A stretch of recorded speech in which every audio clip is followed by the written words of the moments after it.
ಅಧ್ಯಕ್ಷರಾದಂಥ BY ವಿಜೇಂದ್ರ ಅವರು ವಿಧಾನಸೌಧ ಒಳಗೆ ಮತ್ತು ಹೊರಗೆ ಕೂಡ ಹೋರಾಟಗಳಾದವು. ಭಾರತೀಯ ಜನತಾ ಪಕ್ಷ ಇಡೀ ಎಲ್ಲ ಜಿಲ್ಲೆಗಳಲ್ಲೂ ಕೂಡ ಹೋರಾಟ ಹಮ್ಮಿಕೊಯ್ತು. ಆದರೆ ನೈತಿಕ ಹೊಣೆ ಹೊತ್ತು ಇವರು ರಾಜೀನಾಮೆ ಕೊಡ್ತಾರಂತಕ್ಕಂಥ ವಿಚಾರ ಇಟ್ಕೊಂಡು ನಾವು ತಿಳಿದಿದ್ವಿ. ಆದರೆ ಈ B ನಾಗೇಂದ್ರ ಅವರು ರಾಜೀನಾಮೆ ಕೊಡದ ಹಿನ್ನೆಲೆಯಲ್ಲಿ ಮತ್ತು ನಮ್ಮ ರಾಜ್ಯದ ಅಧ್ಯಕ್ಷ ಅಂತ BY ವಿಜೇಂದ್ರ ನೇತೃತ್ವದಲ್ಲಿ ಸೆಪ್ಟೆಂಬರ್ 1ರಿಂದ ರಾಯಚೂರು ಜಿಲ್ಲೆಯ ಗುರುಗುಂಟಾದಿಂದ ಬಳ್ಳಾರಿವರೆಗೆ ಸುಮಾರು 170 ಕಿಲೋಮೀಟರ್ 10 ದಿನಗಳ ಕಾಲ ಬೃಹತ್ ಪಾದಯಾತ್ರೆ ಹಮ್ಮಿಕೊಂಡಿದ್ದಾರೆ. ನಾವು ಕೂಡ ಭಾರತೀಯ ಜನತಾ ಪಕ್ಷ ಬಿಜಾಪುರ ಜಿಲ್ಲೆಯಿಂದ ಸುಮಾರು 500 ಕಾರ್ಯಕರ್ತರು ನಾವು ಅಲ್ಲಿ ಪಾದಯಾತ್ರೆಯಲ್ಲಿ ಭಾಗವಹಿಸ್ತಾ ಇದ್ದೀವಿ ಅಂತಕ್ಕಂಥ ಒಂದು ಸಂದೇಶವನ್ನು ಈ ರಾಜ್ಯಕ್ಕೆ ಎಚ್ಚರಿಕೆಯನ್ನು ಕೊಡುವ ಮೂಲಕ ನಾವು ಅದನ್ನು ಮಾಡ್ತಾಯಿದ್ವಿ. ನಾವು ಭಾರತೀಯ ಜನತಾ ಪಕ್ಷ ದೇಶ ಮೊದಲು ಎಂದು ನಂಬಿರ್ತಕ್ಕಂಥ ಪಕ್ಷ.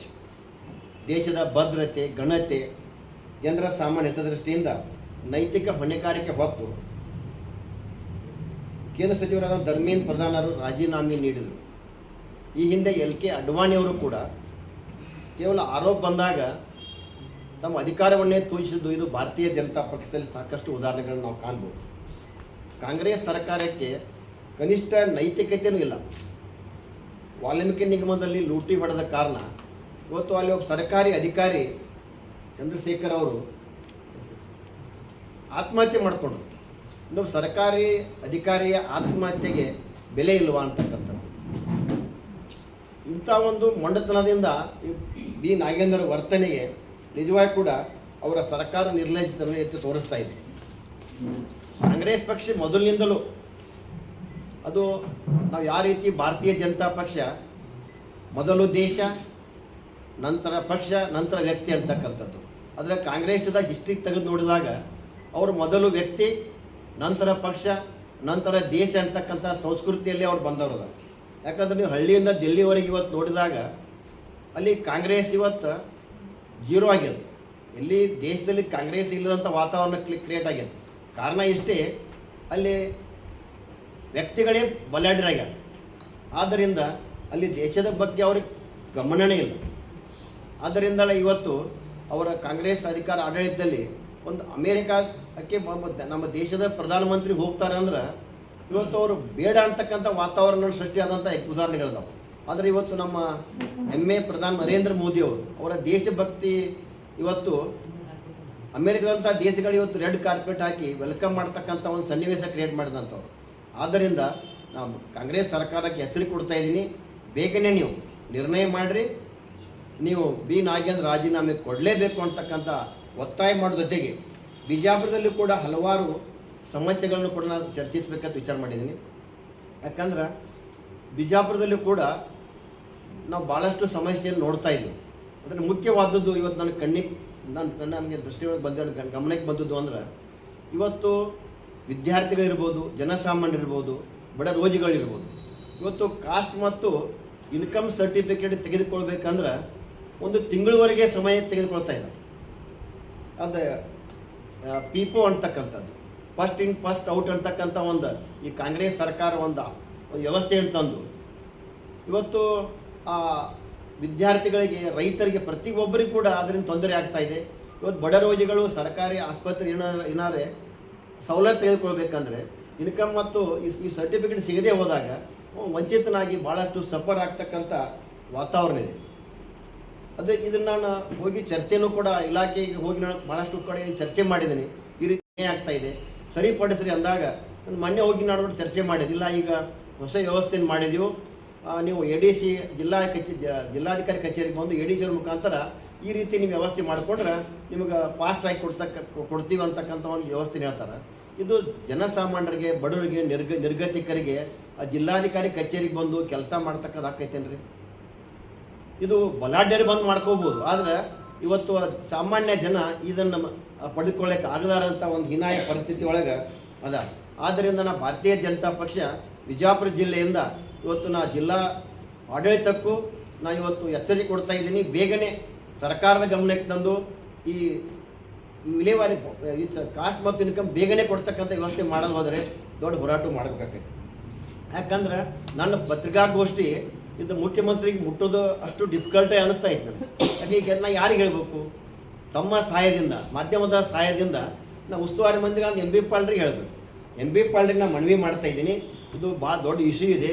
ಈಗ ನೀವು ಜನಸಾಮಾನ್ಯರ ಹತ್ರ ಬಂದು ಚರ್ಚೆ ಮಾಡಿ ಗೊತ್ತಾಗ್ತೈತಿ. ಬೇಗನೆ ಇದ್ರ ಬಗ್ಗೆ ಗಮನ ಹರಿಸಿ ಮುಖ್ಯಮಂತ್ರಿ ಜೊತೆ ಮಾತನಾಡಿ ಈ ಕಾಸ್ಟ್ ಮತ್ತು ಇನ್ಕಮ್ ಸರ್ಟಿಫಿಕೇಟನ್ನು ಪಾಸ್ ಕೊಡ್ತಕ್ಕಂಥದ್ದು. ಯಾಕಂದರೆ ಇವತ್ತು ಆನ್ಲೈನ್ ಯುಗ ಅದ. ಒಂದು ತಾಸನ್ಯಾಗ ಕೊಡಬೇಕಾದಂಥ ವ್ಯವಸ್ಥೆ ಒಂದು ತಿಂಗಳವರೆಗೆ ನೀವು ಒಯ್ತಾ ಇದ್ದೀರಿ ಅಂದ್ರೆ ಇದು ನಾಚಿಕೆಗೇಡಿ ಅಂತಕ್ಕಂಥ ಒಂದು ವ್ಯವಸ್ಥೆ ಆಗ್ತೈತಿ. ಅಂದರೆ ನಾ ಎಂ ಬಿ ಪಾಲ್ರಿಗೆ ನಾ ಇದನ್ನು ತಮ್ಮ ಮೂಲಕ ಮನವಿ ಮಾಡ್ತಾ ಇದ್ದೀನಿ. ಜೊತೆಗೆ ನಾ ಕಳೆದ ಸ್ವಲ್ಪ ದಿನಗಳ ಹಿಂದೆ ಕೂಡ ಒಂದು ಟ್ರಾನ್ಸ್ಫಾರ್ಮರ್ ಸುಟ್ಟಾಗ ರೈತ ಅನುಭವಿಸ್ತಕ್ಕಂಥ ಕಷ್ಟನೂ ಕೂಡ ಅಂತ ಹೇಳಿದ್ದೆ. ನಾ ಎಂ ಬಿ ಪಾಲ್ ಸಾಹೇಬ್ರಿಗೆ ಹೇಳಿದ್ದೆ. ವಿಶೇಷವಾಗಿ ಬಬಲೇಶ್ವರ ಮುತ್ತ ಕ್ಷೇತ್ರದ ರೈತರಿಗೆ ಇವತ್ತು ಅಲ್ಲಿ ನಾನು ಸಾಕಷ್ಟು ರೈತರು ಫೋನ್ ಹಚ್ತಾ ಇದ್ದಾರೆ, ಹೇಳ್ತಾ ಇದ್ದಾರೆ ಆ ಟ್ರಾನ್ಸ್ಫಾರ್ಮರ್ ಸುಟ್ರೆ ಸರಿಯಾದ ಸಮಯಕ್ಕೆ ಸಿಗೋದಿಲ್ಲ. ಅಲ್ಲಿ ಟ್ರಾನ್ಸ್ಫಾರ್ಮರ್ ಸುಟ್ಟಾಗ ಇಲಾಖೆಯವರಿಗೆ ಟ್ರಾನ್ಸ್ಫಾರ್ಮರ್ ತೆಗೆದುಕೊಂಡು ಹೋಗಬೇಕು, ಅದನ್ನು ರಿಪೇರಿ ಮಾಡಿ ಕೊಡಬೇಕಾದದ್ದು ಜವಾಬ್ದಾರಿ. ಆದರೆ ಇವತ್ತು ಎಷ್ಟು ನೋವಿನ ಸಂಗತಿ ಅಂದ್ರೆ ಅಧಿಕಾರಿಗಳು ಅದರ ಟ್ರಾನ್ಸ್ಪೋರ್ಟ್ ವಸೂಲಿ ಮಾಡ್ತಕ್ಕಂಥ ಆರೋಪಗಳು ಕೂಡ ನನಗೆ ಗಮನಕ್ಕೆ ತರ್ತಾ ಇದ್ದಾರೆ ರೈತರು. ಆದ್ದರಿಂದ ಅದರ ಕಡೆ ತಾವು ಗಮನ ಹರಿಸ್ಬೇಕು. ಮತ್ತು ಟ್ರಾನ್ಸ್ಫಾರ್ಮರ್ ಸುಟ್ಟಾಗ ಒಂದು ಅದೇನದ ಗುತ್ತಿಗೆದಾರರಿಗೆ ಅದು ಮಿನಿಮಮ್ ಗ್ಯಾರಂಟಿ ಪೀರಿಯಡ್ನಾಗ 7% ಸುಡುವಂಥ ವ್ಯವಸ್ಥೆ ಐತಿ ಎವರೇಜ್. ಆದರೆ ಇವತ್ತು ನಾನು ಅಧಿಕಾರಿಗಳ ಜೊತೆ ಚರ್ಚೆ ಮಾಡಿದಾಗ 15% ರೆಕಾರ್ಡ್ ಆಗಿದ್ದಾವೆ. ಅಂದ್ರೆ 15% ಸುಡ್ತಾ ಬಂದರೆ ಯಾಕೆ ಸುಡ್ತಾ ಇದ್ದಾವೆ? ಅಥವಾ ಅಲ್ಲಿ ಆ ಗುತ್ತಿಗೆದಾರ ಸರಿಯಾದ ವೈಂಡಿಂಗ್ ವೈರನ್ನು ಬಳಕೆ ಮಾಡ್ತಾನೆ ಇಲ್ಲೋ, ಅಥವಾ ಅದಕ್ಕೆ ಉತ್ತಮ ಗುಣಮಟ್ಟದ ಕ್ವಾಲಿಟಿ ಆಯಿಲ್ ಹಾಕ್ತಾನಿಲ್ಲೋ ಅಂತಕ್ಕಂಥದ್ದು, ಅಥವಾ ಅದು ಪರಿಪೂರ್ಣ ಒಂದು ಕಾಯಿಲ್ ಸುಟ್ಟಾಗ ಅದನ್ನು ಒಂದೇ ಕಾಯಿಲನ್ನು ಟೆಂಪರರಿ ಮಾಡಿಕೊಟ್ಟು ಈ ರೀತಿ ಹಿಂಸೆ ಆಗ್ತದೆ ಅಂತಕ್ಕಂಥದ್ದನ್ನು ನಾನು ಎಂ ಬಿ ಪಾಟೀಲ್ ಸಾಹೇಬ್ರಿಗೆ ಹೇಳ್ತಾ ಇದ್ದೀನಿ. ನೀವು ಸಂಬಂಧಪಟ್ಟ ಹೆಸ್ಕಾಂ ಅಧಿಕಾರಿಗಳು ಚರ್ಚೆ ಮಾಡಿ. ಇದು ಜಿಲ್ಲೆಯಲ್ಲಿಯೂ ಅದ, ವಿಶೇಷವಾಗಿ ಬಬಲೇಶ್ವರದಲ್ಲಿ ಕೂಡ ಭಾಳ ಇದೆ. ಅದರ ಗಮನ ಹರಿಸಬೇಕು, ಅದನ್ನು ತಾವು ಬಗೆಹರಿಸ್ಬೇಕಂತಕ್ಕಂಥ. ಈಗ ಬರಗಾಲ ಇದೆ, ರೈತರು ಭಾಳ ಕಷ್ಟದಾಗಿದ್ದಾರೆ. ಅದಕ್ಕೆ ಅದನ್ನು ಟ್ರಾನ್ಸ್ಫಾರ್ಮರ್ ಬಗ್ಗೆ ನಾವು ಈಜಿ ತೊಗೋಬೇಡ್ರಿ, ಮನವಿ ಮಾಡ್ತಾ ಇದ್ದೀನಿ. ಬೇಗನೆ ಅದನ್ನು ಬಗೆಹರಿಸ್ಕೊಡ್ತಕ್ಕಂಥ ಪ್ರಯತ್ನ ಮಾಡೋ ಜೊತೆಗೆ ಈಗ ನನಗೆ ಭಾಳಷ್ಟು ಇಲ್ಲಿ ಬಬಲೇಶ್ವರ ಜನ, ಯಾಕೆ ನಾನು ಬಬಲೇಶ್ವರ ಮತಕ್ಷೇತ್ರ ಆಗಿರೋದ್ರಿಂದ ಬಬಲೇಶ್ವರದ ಭಾಳಷ್ಟು ರೈತರು ನನಗೆ ಭೇಟಿ ಆಗ್ತಾರೆ. ಭೇಟಿ ಆಗಿಲ್ಲ, ನಮಗೆ ಸಬ್ ರಿಜಿಸ್ಟರ್ ಆಫೀಸನ್ನು ಬಬಲೇಶ್ವರದಲ್ಲಿ ಮಾಡಿಕೊಡಿ ಅಂತಕ್ಕಂಥದ್ದು ತಿಕೋಟದಲ್ಲಿ ಆಗಿದೆ. ಜೊತೆ ಬಬಲೇಶ್ವರದಲ್ಲಿ ಕೊಡ್ರಿ ಅಂತಕ್ಕಂಥದ್ದು ಬಬಲೇಶ್ವರ ಜನರ ಪರವಾಗಿ ತಮಗೆ ನಾನು ಮನವಿ ಮಾಡ್ಕೋತೀನಿ ಅಂತಕ್ಕಂಥದ್ದು. ಇವತ್ತು ಇನ್ನೊಂದು ವಿಷಯ ನಾನು ಗಮನಕ್ಕೆ ಬಂತು.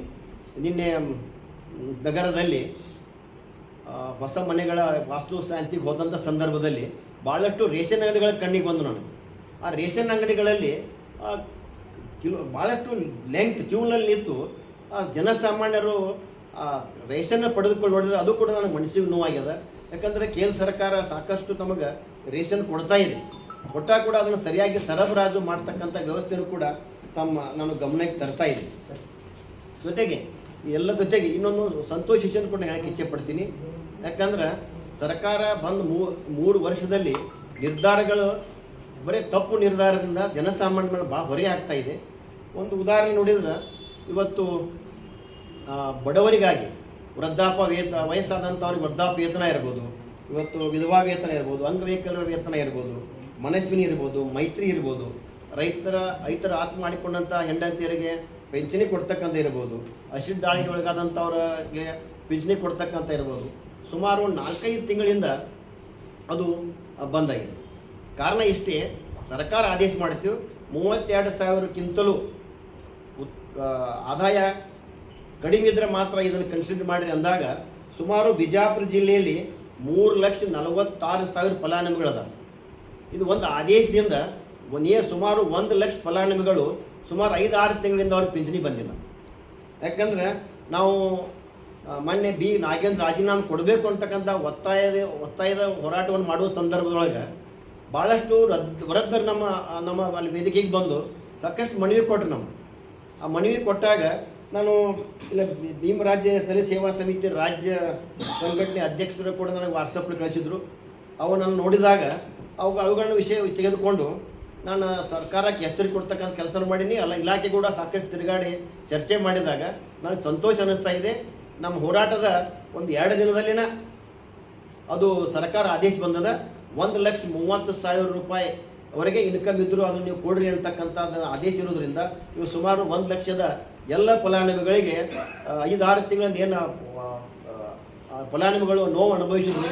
ಅದು ಸರಿಯಾಗಿದೆ ಅಂತಕ್ಕಂಥ ಸಂತೋಷವನ್ನು ಕೂಡ ತಮ್ಮ ಮೂಲಕ ತಮಗೆ ಹಂಚಿಕೆ ಹಂಚಿಕೊಳ್ಳೋ ಮೂಲಕ ನನ್ನ ಪತ್ರಿಕಾಗೋಷ್ಠಿಯನ್ನು ನಡೆಸ್ತಾ ಇದ್ದೀನಿ. ಕೆಲವೊಂದು ವಿಷಯವನ್ನು ನಮ್ಮ ಚಿದಾನಂದ ಚೆಲುವಾದಿಯವರು ಮುಂದಿಟ್ಟಿದ್ದಾರೆ. ನಾನು ಕೂಡ ಏನು ಸಚಿವರಾದಂಥ ಬಿ ನಾಗೇಂದ್ರ ಅವರನ್ನು ಕುರಿತು ಒಂದು ಎರಡು ಮಾತುಗಳನ್ನು ಹೇಳಕ್ಕೆ ಬಯಸ್ತೀನಿ. ಇಷ್ಟು ದಿವಸಗಳ ಕಾಲ ಕೂಡ ಹೋರಾಟ ಮಾಡಿದ್ರು ಕೂಡ ನಾಗೇಂದ್ರ ಅವರು ರಾಜೀನಾಮೆ ಕೊಡ್ತಾ ಇಲ್ಲ. ಅವ್ರು ಏನು ಹೇಳ್ತಾರಪ್ಪ ಅಂತಂದ್ರೆ, ಬಿ ಜೆ ಪಿಯವರು ನಾನು ದಲಿತ ಅನ್ನೋದು ಒಂದೇ ಟಾರ್ಗೆಟ್ ಮಾಡ್ಯಾರ, ಅದಕ್ಕೆ ರಾಜೀನಾಮೆ ಕೇಳ್ತಾರೆ ಅಂತ ನಾಗೇಂದ್ರ ಅವ್ರು ಹೇಳ್ತಾರೆ. ನಾನು ನಾಗೇಂದ್ರ ಅವರಿಗೆ ಕೇಳಕ್ಕೆ ಬಯಸ್ತೀನಿ, ಈ ರಾಜ್ಯದಲ್ಲಿ ಕರ್ನಾಟಕ ಸರ್ಕಾರ ಬಂದಾಗಿನಿಂದ ಕೂಡ ದಲಿತರಿಗೆ ಅನ್ಯಾಯ ಮಾಡ್ತಾನೆ ಬಂದಿದೆ. ತಾವು ಕೂಡ ದಲಿತರ ಅಂತ ಹೇಳ್ತಿರಲ್ಲ, ನೀವು ಯಾಕೆ ಪ್ರಶ್ನೆ ಕೇಳೋಂಗಿಲ್ಲ ಅವ್ರಿಗೆ? ಯಾಕೆ ದಲಿತರ ಹಣ ಯಾಕೆ ನೀವು ಡೈವರ್ಟ್ ಮಾಡ್ತೀರಿ ಅಂತೇಳಿ ತಾವು ದಲಿತರಿಗೆ ಕೇಳ್ಬೋದಿತ್ತಲ್ಲ. ಇಸ್ಲಿಯವರಿಗೆ ಸುಮಾರು 52,000 ಕೋಟಿ ರೂಪಾಯಿ ಪ್ರತಿ ವರ್ಷ, ಅಂದರೆ 23-24ರಾಗ 12,000 ಕೋಟಿ ರೂಪಾಯಿ, 24-25ರಾಗ 16,000 ಕೋಟಿ ರೂಪಾಯಿ, ಆಮೇಲೆ 25-26ರಾಗ 16,000 ಕೋಟಿ ರೂಪಾಯಿ, ಅಂದರೆ ಸುಮಾರು 52,000 ಕೋಟಿ ರೂಪಾಯಿಯನ್ನು ದಲಿತರಿಗೆ ಮೀಸಲಿಟ್ಟಂಥ ಹಣವನ್ನು ಈ ಗ್ಯಾರಂಟಿಗಳಿಗೆ ಕೊಟ್ಟರು. ಮಹದೇವಪ್ಪನವರು ಕೂಡ ಸದನದಲ್ಲೇ ಒಪ್ಕೊಂಡ್ರು, 25,000 ಕೋಟಿ ರೂಪಾಯಿ ನಾವು ಗ್ಯಾರಂಟಿ ಕೊಟ್ಟಿದ್ದೀವಿ ಅಂತೇಳಿ. ಇದು ದಲಿತರಿಗೆ ಇಟ್ಟಂಥ ಹಣ. ತಾವು ದಲಿತ ಮಂತ್ರಿಗಳು ಇದನ್ನು ಬೇಡ, ಬೇರೆ ಕಡೆ ಹಾಕೋದು ಬೇಡ, ನಮ್ಮ ದಲಿತರಿಗೆ ಉಪಯೋಗ ಆಗಲಿ ಅಂತೇಳಿ ತಾವು ಹೇಳ್ಬೋದಿತ್ತಲ್ಲ. ಈಗ ತಮ್ಮ ಇದಕ್ಕೆ ನೀರು ಬರೋಣ, ನಾನೊಬ್ಬ ದಲಿತ ಅನ್ನೋ ಒಂದು ಉದ್ದೇಶ ಇಟ್ಕೊಂಡು ಇವರು ಟಾರ್ಗೆಟ್ ಮಾಡ್ತಾ ಇದ್ದಾರೆ ಬಿ ಜೆ ಪಿಯವರು ಅಂತ ನೀವು ಹೇಳ್ತೀರಿ. ಎಷ್ಟು ಸರಿ ಇದು? ನೀವು ದಲಿತರ ಹಣನೇ 187 ಕೋಟಿ ರೂಪಾಯಿ ಎತ್ತಿ ಹಾಕಿರಿ. ಅದು ಎಲ್ಲೆಲ್ಲಿಗೂ ಮುಟ್ಟ್ಯದೋ ಅದು ವಿಷಯ ಬೇಡ. ನಮ್ಮ ರಾಜ್ಯ ನಾಯಕರು ಎಲ್ಲ ಮಾಡ್ತಾ ಇದ್ದಾರೆ, ಪಾದಯಾತ್ರೆ ಕೂಡ ನಾವು ಮಾಡ್ತಾ ಇದ್ದೀವಿ. 187 ಕೋಟಿ ರೂಪಾಯಿ ಅಲ್ಲ, ಬರೀ 87 ಕೋಟಿ ರೂಪಾಯಿ ಅಂತೇಳಿ ಆಗಿನ ಮುಖ್ಯಮಂತ್ರಿ ಸಿದ್ದರಾಮಯ್ಯನವರೇ ಒಪ್ಕೊಂಡಾರ ಅಂತಂದ್ರೆ ಅದು ಹಗರಣ ಆಗ್ಯಾರ ಅಂದಂಗೆ ಆಯ್ತಲ್ಲ. ನೀವು ಆ ಹಗರಣದಲ್ಲಿ ನಿಮ್ಗೆ ಅರೆಸ್ಟೂ ಮಾಡಿದ್ರು, ಜೈಲಿಗೂ ಹೋಗಿದ್ರಿ, ಜಾಮೀನು ಮೇಲೆ ಬಂದಿರಿ. ಈ ಸರ್ಕಾರ ಬಂದ ಕೂಡಲೇ ಈಗ ನಿಮಗೆ ಯಾಕೆ ತೊಗೋಬೇಕು ಅವರು? ನಮ್ಮ ಪ್ರಶ್ನೆ ಅದು. ಈಗೇನು ಹೇಳ್ತಾ ಇದ್ದೀರಿ ಅಂದರೆ, ನೀವು ನಾನು ರಾಜೀನಾಮೆ ಕೊಡ್ತೀನಿ ಅನ್ನೋ ಉದ್ದೇಶ ಎಲ್ಲೋ ನಾನು ನೋಡಿದೆ ನಮ್ಮ ಮಾಧ್ಯಮದಲ್ಲಿ. ಇದು ಯಾಕೆ ಬಂತು ಅಂತಂದ್ರೆ, ಆ ಮಂತ್ರಿಗಳಿಗೆ ನಾಚಿಕೆ ಬರಲಾಗತ್ತದ. ಯಾರು? ಬಿ ನಾಗೇಂದ್ರ ಅವ್ರಿಗೆ ನಾಚಿಕೆ ಬರ್ಲಾಗ್ತದ. ಈ ಕಾಂಗ್ರೆಸ್ ಪಾರ್ಟಿಗೆ ಆಮೇಲೆ ಕಾಂಗ್ರೆಸ್ ಸರ್ಕಾರಕ್ಕೆ ನಾಚಿಕೆನೇ ಇಲ್ಲ. ಇಟ್ಟು ಹೋರಾಟ ನಡೆದ್ರು, ಇಟ್ಟು ಜನ ಎಲ್ಲರೂ ಉಗಿತಾ ಇದ್ರು, ಅವರು ಒಬ್ಬರು ರಾಜೀನಾಮೆ ತೊಗೊಳಕ್ಕೆ ಆಗ್ತಾ ಇಲ್ಲ ನಿಮಗೆ ಕಾಂಗ್ರೆಸ್ ಸರ್ಕಾರಕ್ಕೆ. ಇದು ಎಷ್ಟು ನಾಚಿಕೆಡಿದ ಸಂಗತಿ ಅಂತೇಳಿ ನಾನು ಕೇಳೋಕ್ಕೆ ಬಯಸ್ತೀನಿ. ಯಾಕಂತಂದ್ರೆ ಇಷ್ಟು ಒಬ್ಬನ ಸಲುವಾಗಿ ಇಡೀ ಸದನವೇ ನೀವು ಇದು ಆಗಂಗೆ ಮಾಡಿದಿರಿ. ಆಮೇಲೆ ಇನ್ನೂ ಅಧಿವೇಶನ ಮುಂದೆ ಇನ್ನೂ ಅವಕಾಶ ಇತ್ತು, ಅದನ್ನು ಮೊಟಕುಗೊಳಿಸಿದ್ರಿ. ಅಂದರೆ ಒಬ್ಬರು ಸಂಬಂಧ ನೀವು ಇಷ್ಟು ಮಾಡ್ತೀರಿ ಅಂತಂದ್ರೆ ಕಾಂಗ್ರೆಸ್ನವರು ಜನರಿಗೆ ಏನು ಹೇಳಕ್ಕೆ ಬಯಸ್ತೀರಿ? ನೀವು ಬರಗಾಲ ಬಿದ್ದದ, ಜನರ ಪರಿಸ್ಥಿತಿ ಅಲ್ಲೋಲ ಕಲ್ಲೋಲದ, ಅದ್ರ ಬಿಟ್ಟು ಒಬ್ಬ ನಾಗೇಂದ್ರನ ಹಿಡ್ಕೊಂಡು ಕೂತು, ಒಬ್ಬ ನಾಗೇಂದ್ರ ಅವ್ರಿಗೆ ರಾಜೀನಾಮೆ ಕೊಡಿಸಿ ರಾಜ್ಯದ ಜನತೆಗೆ ಒಂದು ಒಳ್ಳೆಯದು ಬರಗಾಲದ ಬಗ್ಗೆ ತಾವು ಯೋಚನೆ ಮಾಡೋದು ಬಿಟ್ಟು ಅವರು ಹಿಡ್ಕೊಂಡು ಕೂತೀರಿ ಅಂತಂದ್ರೆ ಇದು ನಾಚಿಕೆಡಿದ ಸಂಗತಿ ಅಂತೇಳಿ ನಾನು ಹೇಳೋಕ್ಕೆ ಬಯಸ್ತೀನಿ ನಾಗೇಂದ್ರ ಅವರಿಗೆ. ಇದು 187 ಕೋಟಿ ರೂಪಾಯಿ ನುಂಗಿದ್ದು ಯಾರು ಗೌಡರದ ನುಂಗಿಲ್ಲ, ನೀವು ಯಾರು ರಾಯರದ ನುಂಗಿಲ್ಲ, ಅಲ್ಪಸಂಖ್ಯಾತರ ನುಂಗಿದ್ದು ನೀವು ದಲಿತರದೇ 187 ಕೋಟಿ ರೂಪಾಯಿ. ಮತ್ತು ನೀವೇನು ಹೇಳ್ತೀರಿ? ಬಿ ಜೆ ಪಿಯವ್ರನ್ನ ದಲಿತ ಅನ್ನೋ ಉದ್ದೇಶ ಒಂದು ಇದಕ್ಕೆ ಟಾರ್ಗೆಟ್ ಮಾಡ್ತಾರೆ ಅಂತ ಹೇಳ್ತೀರಿ.